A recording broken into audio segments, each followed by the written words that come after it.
एक शांत और समृद्ध कस्बे में एक प्रसिद्ध व्यापारी रहता था। उसके पास धन दौलत की कोई कमी नहीं थी, लेकिन उसके परिवार के भीतर संतुलन और प्रेम की कमी धीरे धीरे बढ़ती जा रही थी। उसके परिवार में उसकी पत्नी और 2 बेटियां थीं। बड़ी बेटी बचपन से ही तेज दिमाग वाली थी। पढ़ाई, व्यवहार और समझदारी, हर चीज में वो आगे रहती थी।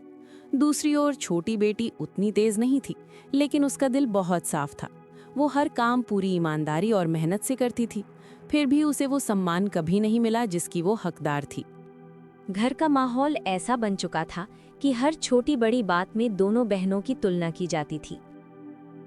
देखो, हमारी बड़ी बेटी ने फिर से पूरे मोहल्ले में पहला स्थान हासिल किया है। सच में ये हमारा नाम रोशन करेगी। हाँ, इसकी मेहनत ही इसे सबसे अलग बनाती है। ये बातें छोटी बेटी भी सुनती थी। वो कुछ नहीं कहती, लेकिन उसके मन में कहीं न कहीं दर्द जरूर होता था। माँ, मैं भी कोशिश कर रही हूँ। अगली बार अच्छा करूँगी। बस यही सुनते आए हैं हम, कोशिश कोशिश, लेकिन नतीजा कभी नहीं बदलता। समय बीतता गया। परीक्षा का समय आया। छोटी बेटी ने इस बार पहले से ज्यादा मेहनत की। उसने दिन रात पढ़ाई की, खुद को साबित करने की पूरी कोशिश की, लेकिन जब परिणाम आया तो किस्मत ने फिर उसका साथ नहीं दिया।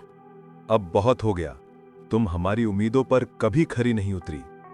पिताजी, मैंने सच में मेहनत की थी। मेहनत का कोई मतलब नहीं अगर नतीजा ही ना आए। घर का माहौल अचानक भारी हो गया। छोटी बेटी को लगने लगा कि जैसे उसकी कोई कीमत ही नहीं है। अगर तुम खुद को साबित नहीं कर सकती तो इस घर में रहने का कोई हक नहीं है। ये शब्द सुनकर छोटी बेटी के पैरों तले जमीन खिसक गई।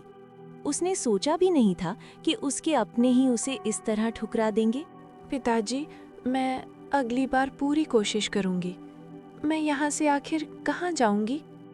हाँ, जब तक तुम कुछ बन नहीं जाती, इस घर में लौटने की जरूरत नहीं। उस रात छोटी बेटी ने बिना किसी से कुछ कहे अपना छोटा सा सामान उठाया और घर छोड़ दिया। बाहर अंधेरा था, लेकिन उसके मन के अंदर उससे भी ज्यादा अंधेरा था। वो बिना दिशा के चलती रही, जब तक कि वो कस्बे से दूर एक सुनसान रास्ते पर नहीं पहुंच गई। रास्ता लंबा था, थकान बढ़ रही थी, लेकिन उसके पास रुकने की कोई जगह नहीं थी। चलते चलते वो एक घने इलाके में पहुंच गई, जहां चारों ओर पेड़ ही पेड़ थे। तभी उसकी नज़र एक बूढ़ी औरत पर पड़ी, जो धीरे धीरे लकड़ियां इकट्ठा कर रही थी। बेटी, तुम यहाँ इस हालत में अकेली क्या कर रही हो? दादी, अब मेरा कोई घर नहीं रहा। मेरा पिताजी ने मुझे घर से निकाल दिया। ये औरत ने उसकी हालत देखी और उसका दर्द समझ गई। अगर तुम्हारे पास जाने के लिए कोई जगह नहीं है तो मेरे साथ चलो। मेरा घर छोटा है, लेकिन दिल में जगह है। छोटी बेटी ने पहली बार किसी अजनबी में अपनापन महसूस किया। उसने चुपचाप सिर हिला दिया और उसके साथ चल पड़ी। दोनों धीरे धीरे उस घने इलाके के अंदर बनी एक छोटी सी झोंपड़ी तक पहुंची। ये मेरा घर है, साधारण है लेकिन सुरक्षित है। तुम यहाँ रह सकती हो। आपने मेरे लिए जो किया उसके लिए धन्यवाद भी कम है। उस रात लंबे समय बाद छोटी बेटी को सुकून मिला। न कोई ताना, न कोई तुलना, बस शांति। लेकिन उसे नहीं पता था कि आगे उसका जीवन पूरी तरह बदलने वाला है। कुछ दिन बीत गए। छोटी बेटी अब उस बूढ़ी औरत के साथ रहने लगी थी। उसका जीवन पहले से शांत जरूर था, लेकिन अंदर का डर अब भी खत्म नहीं हुआ था। वो हर दिन घर के काम करती, बूढ़ी औरत का ख्याल रखती और खुद को मजबूत बनाने की कोशिश करती। बेटी, इंसान की असली पहचान उसके काम से होती है, न कि उसके नतीजों से। लेकिन दादी लोग तो हमेशा नतीजे ही देखते हैं। एक दिन पूरे इलाके में खबर फैल गई कि राजमहल में एक विशेष परीक्षा होने वाली है। सभी योग्य युवतियां ध्यान दें, राजमहल में एक परीक्षा होगी जिसमें बुद्धि, व्यवहार और सेवा भाव की परीक्षा ली जाएगी। ये सुनकर हर तरफ उत्साह फैल गया। दादी, क्या मुझे भी इस प्रतियोगिता में भाग लेना चाहिए? तुझे जरूर जाना चाहिए।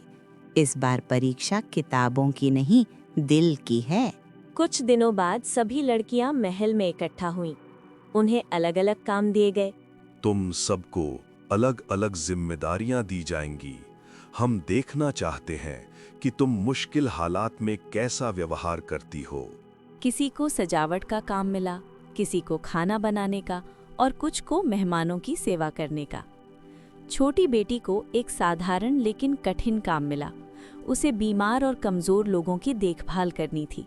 ये काम तो मुश्किल है, लेकिन मैं पूरी कोशिश करूंगी। बेटी, तू इतनी मेहनत क्यों कर रही है? क्योंकि आपकी सेवा करना ही मेरा काम है। वो बिना थके, बिना शिकायत किए सबकी मदद करती रही। ना उसे किसी इनाम की उम्मीद थी, ना किसी की तारीफ की। दूसरी ओर कुछ लड़कियां सिर्फ दिखावा कर रही थीं। बस थोड़ा काम दिखा दो, फिर कोई नहीं देखेगा। वैसे भी कौन सा खुद महाराज यहाँ आकर देखने वाले हैं? समय पूरा हुआ और सभी को फिर से सभा में बुलाया गया। अब हम निर्णय करेंगे कि किसने इस परीक्षा को सबसे अच्छे तरीके से पूरा किया। सब अपने अपने काम का बखान करने लगे, लेकिन छोटी बेटी चुपचाप खड़ी रही। बच्ची, तुम इतना शांत क्यों खड़ी हो? तुमने क्या किया, जरा बताओ। महाराज, मैंने सिर्फ अपना काम किया और जितना हो सका लोगों की सेवा की। राजा ने ध्यान से उसकी बात सुनी और मुस्कुराए। कुछ दिन बाद राजमहल का विशाल प्रांगण फिर से लोगों से भर चुका था। सभी प्रतिभागी अपनी अपनी जगह पर खड़े थे। हर किसी के मन में एक ही सवाल था, कौन जीतेगा? कुछ लड़कियां आत्मविश्वास से भरी थीं, क्योंकि उन्होंने अपने काम को दिखावे के साथ पूरा किया था। वहीं दूसरी ओर छोटी बेटी शांत खड़ी थी, बिना किसी उम्मीद के, लेकिन मन में संतोष लिए। कुछ ही देर में राजा सभा में प्रवेश करते हैं। उनके चेहरे पर गंभीरता थी। तुम सबने जो कार्य किए हैं, हमने उन्हें ध्यान से देखा है। सब की धड़कनें तेज हो गईं, क्योंकि सब ने अपना कार्य सच्चे मन से नहीं किया था। राजा एक एक करके सभी की ओर देखने लगे। तुम में से कई लोगों ने अपने काम को पूरा तो किया, लेकिन केवल दिखावे के लिए। इतना सुनते ही कुछ लड़कियां घबरा गए। सच्ची परीक्षा ये नहीं थी कि तुमने कितना सुंदर काम किया, बल्कि ये थी कि तुमने अपने काम को कितनी ईमानदारी और समर्पण से किया। अब राजा की नजर छोटी बेटी पर गई, जो बहुत देर से शांत खड़ी थी। तुम आगे आओ। तुम्हें जो काम दिया गया था, तुमने उसे कैसे पूरा किया? छोटी बेटी धीरे धीरे आगे बढ़ी, लेकिन उसके मन में अब हार का जरा भी डर नहीं झलक रहा था। महाराज, मैंने बस उन लोगों की सेवा की जिन्हें मदद की जरूरत थी। मैंने सोचा कि यही मेरा कर्तव्य है। राजा के चेहरे पर हल्की मुस्कान आ गई, जैसे उन्होंने विजेता का चुनाव कर लिया हो। यही है इस परीक्षा की असली विजेता। पूरा दरबार चौंक गया। कुछ लड़कियां एक दूसरे को देखने लगी।